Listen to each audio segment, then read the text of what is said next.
este ano, Semana de Filosofía.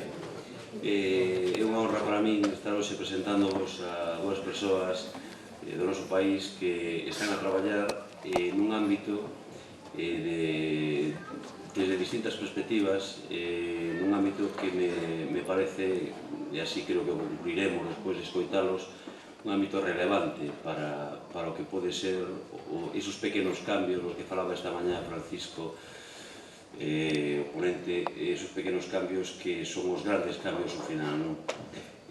Por unha parte, eu creo que presentar a Lidia Senra pois casi unha obviedade, casi me diría que presentar eu antes de presentar a ela. Lidia Senra, como todos sabendes, é unha persona relevante no ámbito do sindicalismo agrario galego, é secretaria xeral do sindicato galego, e desde o seu compromiso sindical con un sector productivo tan importante, tan clave no noso país, ten desenvolto unha actividade tan diversa e tan plural que a levou a participar nos foros máis importantes do longo do mundo. En concreto, ela é a representante de Vía Campesiña, que, como sabedes, é unha organización a que ela poderá falar incluso depois, se queren, no diálogo polo miúdo, destas organizacións de base que están intentando cambiar o curso da historia, desta historia globalizada. Non vou a contarvos todo o que vos xa sabendes de Lidia, porque a mí me parece importante que falen eles. De xa Xosé Neira Seixo, vos direi que é profesor na Universidade de Santiago de Compostela no campus de Lugo, é doctor e enxeñeiro agrónomo, e que a súa actividade está moi relacionada coa enxeñería hidráulica. Ele é enxeñeiro, me dicía fai un momento, eu aquí neste ámbito de filósofos teño que dicir que son un enxeñeiro e que os enxeñeiros vamos así demasiado a veces ao grano, non? Pero, bueno, aquí hai que dicir tamén que este é un ámbito interdisciplinar aberto donde temos sempre abertas as portas a todo tipo de persoas que teñen algo que decir, sean enxeneiros, sean gandeiros, sean filósofos ou sexa o que sexa, non? Entonces, sin máis preámbulos, vos deixo con eles, cada un deles para unha exposición e despois pasaremos ao diálogo como sempre, non? Moitas gracias. Lidia, se te parece o Ana, deixaste. Bueno, boas tardes. En primeiro lugar, quixera agradecer a organización desta semana que terme convidado a participar na mesma. O tema que se me encargou foi que falara de agroecoloxía e soberanía alimentaria e entonces, basicamente, pois a miña actividade e a miña relación con a agroecoloxía agora, a agricultura ecolóxica, biolóxica, hai máis tempo, pois casi é toda unha vida, non? E un o que mellor sabe contar en definitiva é a súa vida, non? Entonces voume valer de miña experiencia con esta modalidade de agricultura, pois para facer unha semblanza en do que máis ou menos digamos o sector de agroecoloxía hoxe en Galicia, non? Esta relación miña con a agricultura ecolóxica e a agroecoloxía é como un amor, ten todas as fases, ten unha etapa de enamoramento, forte paixón, unha etapa de desencontro e tamén un amor sereo e sosegado, non? Entonces, pois, delas falaremos, non? En primeiro lugar, quería decir que todo pobo ten a súa propia cosmovisión. Nós, como non podíamos ser de outra maneira, pois tamén temos a nosa, non? Unha cultura como a galega, basicamente agraria, pois esa cultura pois é agrocéntrica, non? O agro é, digamos, o pivote sobre o que xira todas as demais actividades. Tanto a tecnoloxía como a linguaxe pois están moi enfocadas e focalizadas por estas actividades agrarias, non? Pois xa que comezamos a abril, tiramos do refraneiro, non? Abril augas mil, máis fáltenas de todo o ano e non fáltenas de abril, non? A importancia da auga neste mes trascendente era vital para o bon desenvolvemento dos cultivos, non? Eso pode ser un pequeno exemplo. Eu, como supoño que moitos dos que estamos aquí presentes, proveño dunha cultura agraria, non? Sou rachada, pois, neste caso, por meu pai, que tiña unha actividade industrial, pero só a tempo parcial. Polas tardes seguíamos cultivando o noso horto e facendo pois, o que era tan tradicional a simbiose despois en plena posguerra, non? Pasados os anos, non? Entonces, pois a min o que me enchopou, o que me embebeu, o que me fixo medrar esta relación coa miña agricultura e unha forma de entender unha agricultura que proviña de meus ancestros. Tamén fui mozo antes e despois da dictadura e me tocou vivir, como a todos, pois os que vivimos nesa época, evidentemente, pois unha forte actividade política, pero a mí o que me callou foi, sobre todo, digamos, a actividade máis relacionada con o medio ambiente, non? Lembro, pois, digamos, as oposicións e os enfrentamentos que houbera por temas relativos a encoros, autopistas, central nuclear de Xove, bueno, pois eso en min fixo callar, pois, digamos, esa vertente ecoloxista, non? E así como eu, pois, a finais dos anos 70, decido estudar agronomía, non? E que me encontro ali? Pois, bueno, pois me encontro, pois, con unha metodoloxía e unha forma de ensinanza e unhas bases científicas que bebían do que en aquel momento era un éxito indiscutible, que era a Revolución Verde, unha agricultura moi productivista. Entonces, pois, a min pois, foi un choque bastante grande, non? Non naquel momento, pero, bueno, pois, o que eu era, o que de onde viña, pois non tiña ninguna reflexo na temática que nas materias se trataban, non? Entonces, isto foi como un certo desenfoque.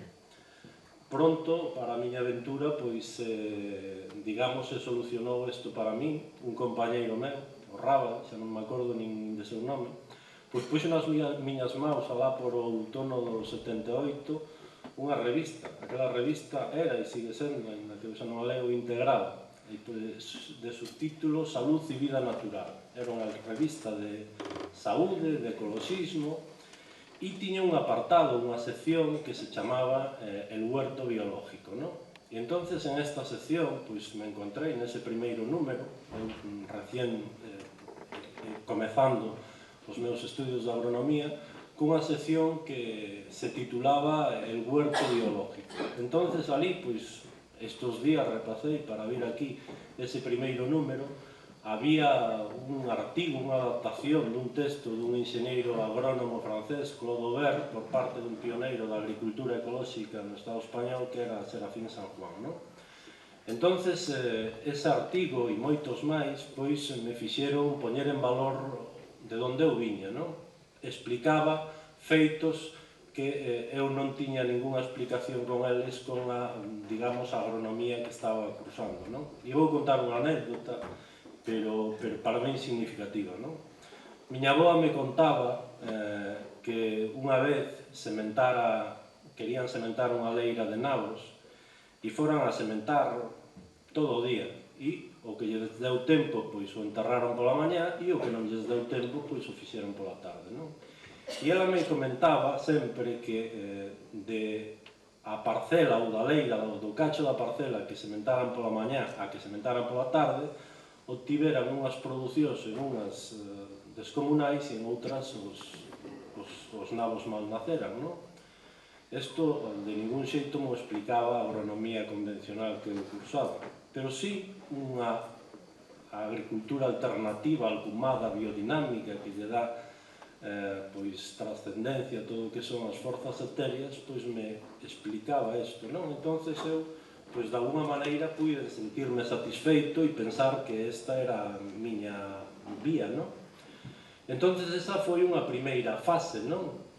Enlazando coa miña vida, pois unha etapa que, bueno, eu lembro que os primeiros, os impulsores desto, lles chamaban, e siguen chamándolle os visionarios, non? Era xente nos anos 60 e pico, 70, basicamente na zona do Mediterráneo, que iniciaban moi ideoloxizados a práctica da agricultura ecolóxica, basicamente tamén por unha cuestión de saúde. E entonces, pois, bueno, eso seguiu así, pequenos grupos dedicados á práctica dese tipo de agricultura totalmente, pois, nin denostado, non? Descoñecido absolutamente, prácticamente. Entonces, pois, bueno, a vida tamén me puxo na oportunidade, nos anos, unha vez que rematei a agronomía, na oportunidade de vivir deso, de vivir de agricultura ecolóxica. E, bueno, aí é a fase do desamor. En esa etapa, pois, me encontrei que eu era veedor, se chamaba, e a miña obligación era de ir visitar fincas e produtores que demandaban un aval para produto ecolóxico e entonces facer esa inspección de acordo que cumprían as normas, recoller mostras, levalas a analizar para ver que non tiña produtos indesexables. Entonces aí comprobei que realmente o que estaba pasando é que si formalmente moitas das fincas que eu puiden visitar ou algunhas das fincas que eu puiden visitar, pois si podían ter eso aval de produto ecolóxico, no fondo, aquela produción, aquele xeito de facer non era perdurable. Non era perdurable, a meu ver, porque se daba o paradoxo, por exemplo, de ter unha gran extensión de terra dedicada a un monocultivo e estaba regando, por exemplo, con un método de rego, pois, un pivote, e ver, pois, no fondo da parcela, pois, moita terra acumulada, produto dunha erosión, non? Eso, de alguma maneira, pois, se indica que esa agricultura pois, está causando un quebranto e que hai que corregir ese tema de erosión e, sin embargo, os produtos sí que podían levar o aval de ecolóxico, non? Eso me fixo descreer e me fixo abandonar, non? Despois, co tempo, esa sería a segunda fase do desamor, e despois co tempo, pois, bueno, pois, entendín que esa agricultura ecolóxica xa non era unha cuestión só de ideoloxía, que había moita xente que tiña o seu lugar baixo o sol, que se achegaba a ela por unha cuestión meramente económica e buscando lucro, que había que entender e polo menos convivir con ese tipo de xente que se achegaba deste xeito á agricultura. Inda hoxe, se nosotros abrimos unha páxina web a que ten o Consello Regulador da Agricultura Ecolóxica en Galicia, co CRAEGA, pois podemos ler un pouco para a divulgación do que é e o que representa a agricultura ecolóxica, e extraigo textualmente, unha serie de preguntas e respostas que atopan resposta nesta páxina, repito, do CRAEGA. E unha delas é: que é a agricultura ecolóxica? A resposta é un sistema de produción agrario que busca conseguir alimentos da máxima calidade. Como? Respetando o medio ambiente e conservando a fertilidade do solo, mediante a utilización óptima dos recursos sen o uso de produtos químicos de síntese, non? Bueno, a min isto me sigue parecendo que é posible, tomado na literalidade, pois ter moitas producións que son capaces de ter unha aval e venderse a produción como ecolóxica, pero eu creo que aquí o problema de fondo, non digo en todos os casos, pero si en algún caso, é que simplemente se está practicando unha modalidade de agricultura que o único que consiste é unha sustitución de insumos, pero non se cambiou o chip. A agricultura ecolóxica non é só a sustitución dunhos abonos permitidos na agricultura, non permitidos na agricultura ecolóxica por unhos permitidos na agricultura, perdón, non permitidos na agricultura convencional e non permitidos na agricultura ecolóxica. Entonces eu creo que, digamos, o cambio ten que ir moito máis abaixo, non? Quizades, en este punto, a min, xa digo, este tipo de agricultura, pois, en definitiva, o que me parece que non é perdurable ou sustentable, non? Entonces, neste punto, non sei, o foro, pois, supoño que non sei a xente que está dedicada á actividade agraria máis directamente, pero alguén se pode estar preguntando con toda legitimación de cales son as causas de non sustentabilidade da agricultura, tanto a convencional como algúns aspectos da agricultura ecolóxica. Neste cadro, nesta transparencia, pois se resumen algunhas delas, non? Farei un breve comentario de certas cousas, pero non na súa totalidade, non? Bueno, Pois esas causas de non sustentabilidade da agricultura podíamos cifrar en estas que se citan en algunha outra máis, non? Unha dependencia crecente de enerxía fósil e a diminución de eficiencia productiva en termos enerxéticos. Que quere dicir isto? Bueno, pois, con a posibilidad, e todos nos queixamos, de ter un petróleo a moi baixo precio, todo o que era a agricultura cambiou dunha forma radical, non? Os tractores podían entrar a moi baixo custo de seu carburante, en gasto de carburante, o campo, se podían producir agroquímicos a esguello, non? Entonces todo un xeito de facer e de ver a agricultura cambiou porque dispoñíamos dunha enerxía moi barata, o petróleo, non? E entonces eso cambiou un pouco a concepción e os modos de facer a agricultura, que era pechar ciclos. Aquí, agora, con esta modalidade, o que se pode é traer produtos de fora e incorporalos á terra, non? Se fala aí da eficiencia productiva en termos enerxéticos. Hai unha relación que é moi doada de establecer, se temos todos os datos para facelo, que é facer unha relación entre enerxía que producen os alimentos e a enerxía que tuvemos que suministrar para producilos, non? Un ratio entre enerxía aportada e enerxía consumida. A enerxía que fornecen os alimentos o temos moi claro, non? Un kilo de patacas ten tantas calorías, eso é o que suministra, non? Extraída a pela e todo eso, pois queda pois o neto que nos dá en enerxía. Para producir ese kilo de patacas que fixo falta? Pois fixo falta pois unha parte da vida útil do tractor, que o podemos avaliar en calorías. O custo enerxético que costou producir todos esos abonos que se lle suministran en forma química, os pesticidas, a auga de rego. Entonces, as agriculturas tradicionales indígenas pois tiñan unhos ratios pois preto de 30, 40, 20, máis, en todo caso, máis de 20 de enerxía que fornecían con relación á enerxía que tiñamos que suministrar. A agricultura actual pois está ou preto do cero ou en algúns casos extremos pois é moi desfavorable esa relación.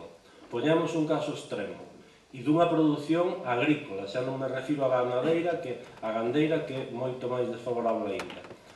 Unha leituga cultivada en Centroeuropa nos meses de inverno e que nos envían para aquí. Bueno, pois a relación dunha produción dese estilo chega a ser de 400 a 1, pero desfavorable. O sea, teñen que poñer 400 unidades enerxéticas, calorías, para extraer unha caloría en forma de alimento. Unha agricultura así non pode ser sustentable, baixo o meu punto de vista, non? De máis xente, evidentemente. Entonces, pois o que compre é pois cambiar esa dinámica, non? Hai producións como a gandeira que poden ser unha oportunidade. Os animais pois poden transformar celulosas, comer en ambientes que non son propicios para o cultivo, e entonces non quere dicirse que teñamos só que producir horta ou cereais ou o que seña, non? Tamén hai sitio para a actividade gandeira pois porque teñen esas capacidades, non? Aí están relatadas outra serie delas, que xa non comentarei, simplemente citaremos, non?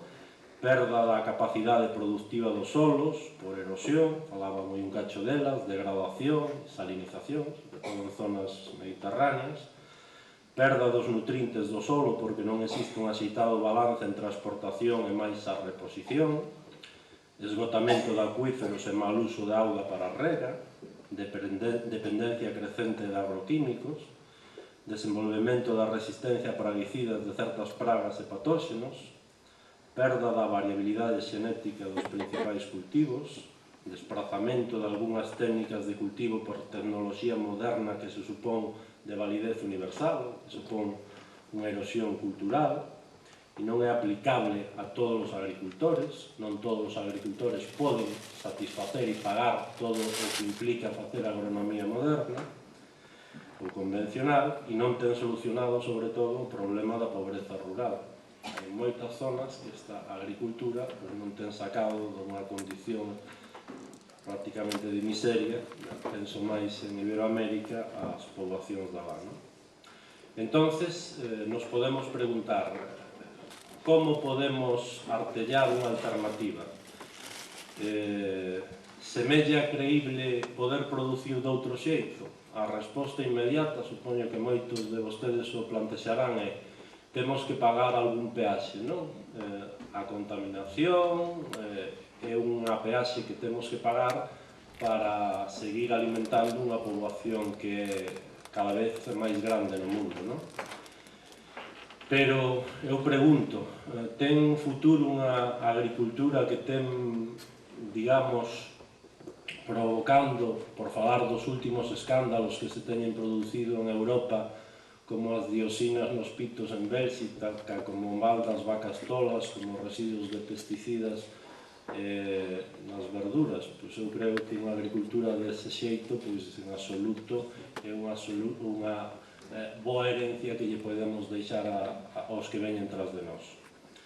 Entonces, entre os que consideran que se debe buscar unha alternativa, pois, repito, poden xurdir dúbidas a como acadar a sustentabilidade, non? Pode facerse, sería a primeira pregunta, desde o mesmo enfoque predominante, o sea, manter a concepción e as técnicas da agricultura convencional e só facer certos retoques, que sería a segunda pregunta. É só necesario o retoque de algunhas técnicas? Compre desenvolver unha nova disciplina ou xeito de ollar a agronomía? Require ese cambio de forma ou de fondo?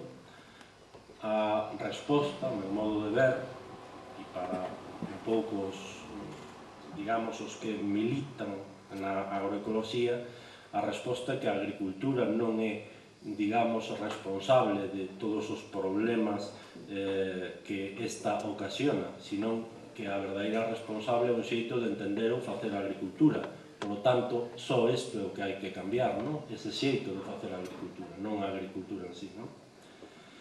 Bueno, no camiño de buscar unha agricultura sustentable, pois houve intentos, un dos intentos, podíamos cifralo polo ano 1987, cando a primeira ministra norueguesa Brundtland se lle encargou que fixera un informe, non? Aí pois apareceu un pouco o concepto de agricultura sustentable e un concepto que vostedes coñecerán como aquela que permite satisfacer as necesidades das xeracións presentes sen comprometer as posibilidades de satisfacer as necesidades das xeracións futuras. Bueno, aquí ten, digamos, a validez este informe en que introduce, digamos, tres aspectos importantes, que é unha componente social, económica e ambiental. Por supuesto, se supoñía que esta agricultura tiña que ser suficientemente productiva para alimentar aos demandantes de alimento, non? Entonces, se buscaba que esa agricultura fora económicamente viable, ecolóxicamente axeitada e cultural e socialmente aceptable. E ningunha destas partes podía estar, digamos, ser máis preponderante que as demais, non? Tiñan todas o seu lugar baixo o sol, non? Non poderían ser máis importantes unhas que outras, non? Isto é un pouco, digamos, a gran contribución que se podería falar dese informe, pero ese informe, pois, ten algunhas eivas, non? Pois, baixo o meu punto de vista, tiña algunha vaguedade nos termos, non define, por exemplo, cales son nin quen determina as necesidades das generacións actuais e futuras, admite que é posible un desenrolo con crecemento nun mundo que está nos seus límites, deposita excesiva confianza en tecnoloxía, sempre virá alguén cunha tecnoloxía que resolverá os nosos problemas, pode que non seña así en algún momento. Afirma que a pobreza xenera deterioro no medio ambiente. De todos os xeitos, como digo, pois representou un avance positivo, non? Entonces eu me quedara na miña vida naquel conflicto que tiña, aquel desamor, e entonces ese desamor un pouco e unha reflexión e un amor sosegado mo propiciou pois unha resposta que veu de Iberoamérica basicamente, non? En Iberoamérica, eu digo, simplifico moito, en contra do que pasou aquí, que moitos chegamos á agricultura ecolóxica, a agroecoloxía, por nosa vea ecoloxista, ali se chegou en función dunha resposta social. A agricultura, a revolución verde, causou ruína a moita xente e entonces a resposta social foi unha teoría que era a agroecoloxía, non? Entonces esta, repito, chega de Iberoamérica e entonces a agroecoloxía constitúe un novo campo de coñecemento, un enfoque, unha disciplina científica que xungue, sintetiza e aplica os coñecementos da agronomía, a ecoloxía, a socioloxía, a etnobotánica, a ética e outras ciencias afíns, tendo unha óptica holística e sistémica para o deseño, manexo e avaliación de agroecosistemas sustentables. Entonces, bueno, isto non deixa de ser unha definición máis ou menos agraciada, pero compriría ver cales serían os atributos básicos dun agroecosistema ou dun manexo, para un manexo dun sistema de recursos naturais sustentables. Están aquí indicados. Podes enfocar mellor? Ei, enfocades ou? Non é problema de enfoque, o problema é que tes un bolito.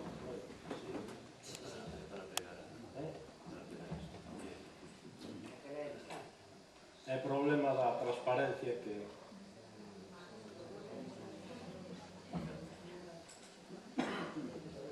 A ver...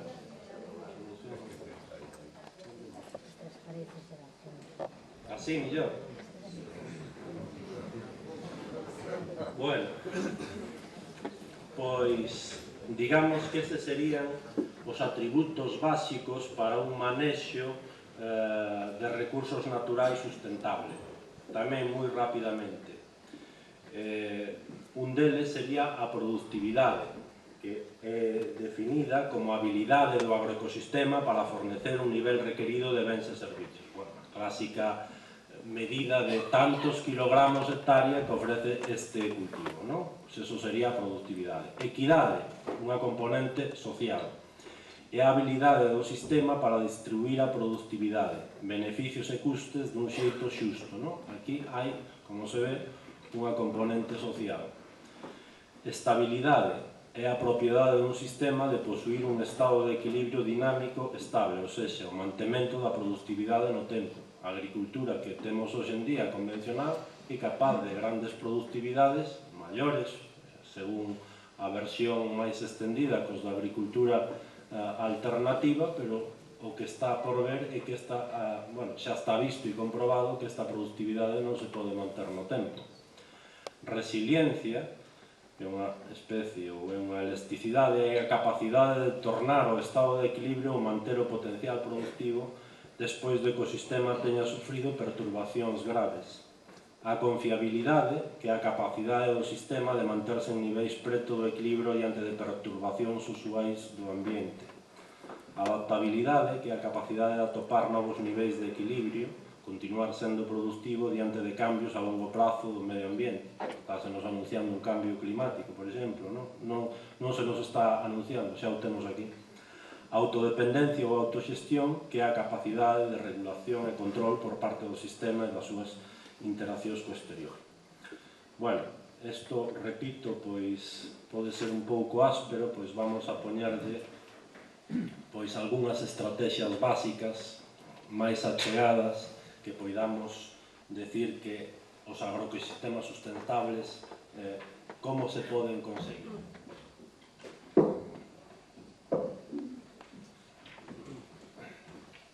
Esta sería...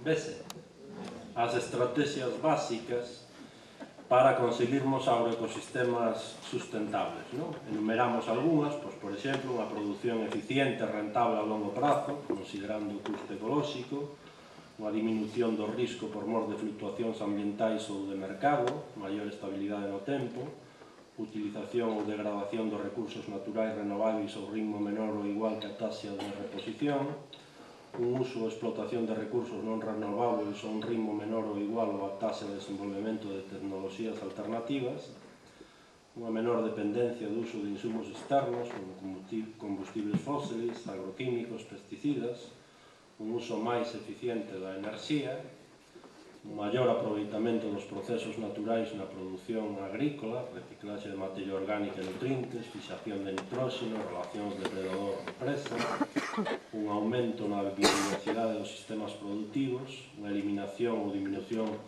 do dano ao ambiente e a outras especies e á saúde dos agricultores e consumidores e, por último, un axuste dos sistemas de cultivo á productividade potencial e as limitantes físicas, económicas e socioculturais dos agroecosistemas.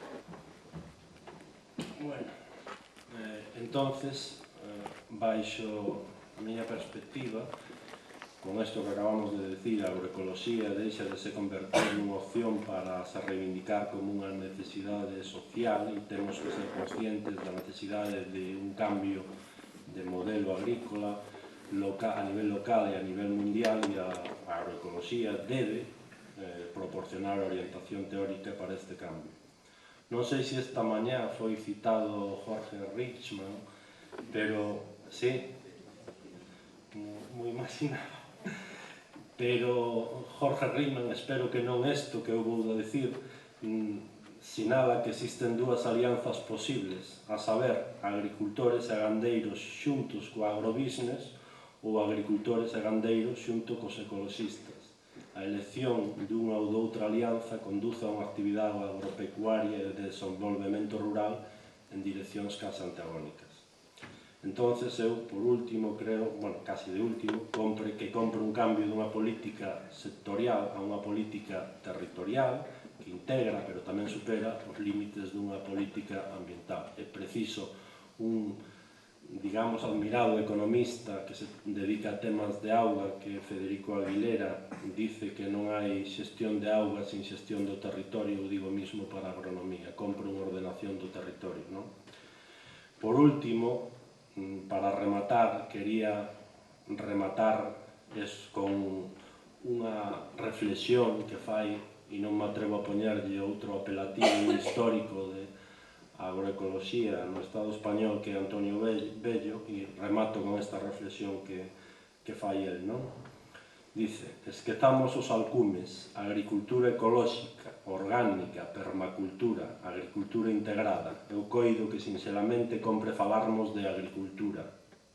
Non podo concebir, dende un ponto de vista teórico, que a agricultura sexa unha actividade humana que destrue os solos, a auga ou a capa do ozono. Nada deso aprendín na miña casa. Ese tipo de agricultura é unha falla de respeito á ciudadanía. Dígollo aos labregos, imaginades vos a responsabilidade que tedes producindo alimentos poluídos, algún deles co praguicía do día anterior, e enviálos aos mercados para que os consuman, eso comerano os cativos, os doentes os dos hospitais, etc. etc. Atrévome a dicir que eso é terrorismo ambiental. A agricultura debe ser sinxelamente eso, a agricultura, unha das poucas actividades humanas que sirven para armonizar ao ser humano ca natureza. Non me esquecín de falar de soberanía alimentaria, entendida como o dereito de cada pobo a definir as súas políticas, pero deso estenderase máis línea. Bueno, moitas gracias e despois haberá un debate, espero.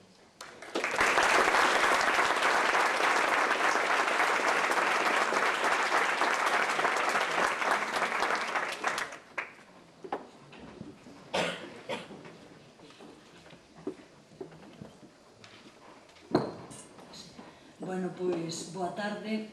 Eu tamén agradecer moi profundamente a Aula Castelao de Filosofía que me teña invitado para estar aquí neste foro, porque desde o Sindicato Labrego Galego fai xa moito tempo que chegamos ao convencemento de que se realmente queremos avanzar en producións nunha agricultura sustentable e nunha agricultura que xenere alimentación sana de calidade, que sea compatible co medio ambiente e que, en definitiva, este en armonía coa vida, é fundamental ter alianzas ca sociedade e é fundamental que o conxunto da ciudadanía asuma a cuestión da agricultura e a cuestión da alimentación como algo básico e fundamental do que preocuparse no día a día e, polo tanto, o cuestionamento das políticas agrarias tamén no día a día. Por iso, pois, para nós ten un valor extraordinario poder estar aquí, poder intercambiar algunhas opinións, algunhas reflexións sobre esta cuestión, non? Eu quixera decir, a cuestión da soberanía alimentaria, non? A soberanía alimentaria é unha proposta que nace despois dun traballo de algúns anos de encontros e debates de organizacións agrarias a nivel mundial. Nós formamos parte, o Sindicato Labrego Galego, a nivel europeo dunha coordinadora que se chama a Coordenadora Labrega Europea. Utilizamos sempre, o veréis escrito, se veis en algún documento, as siglas da denominación francesa CPE, e ao mesmo tempo estamos integrados como coordinadora e como Sindicato Labrego Galego nun movimento internacional que se chama a Vía Campesina, no que hai organizacións labregas de todos os continentes. Entonces, pois nestes anos de andadura, de constitución da Vía Campesina no ano 93, empezamos a analizar que era o que estaba pasando, que nos pasaba, por que se estaba destruindo os nosos postos de traballo, se realmente éramos competidores unhos labregos e labregas con outros labregos e labregas de outras partes do mundo ou de outros estados, como é o caso da Unión Europea, ou que era competencia eran outras cousas, non? Entonces, o primeiro proceso para nós aquí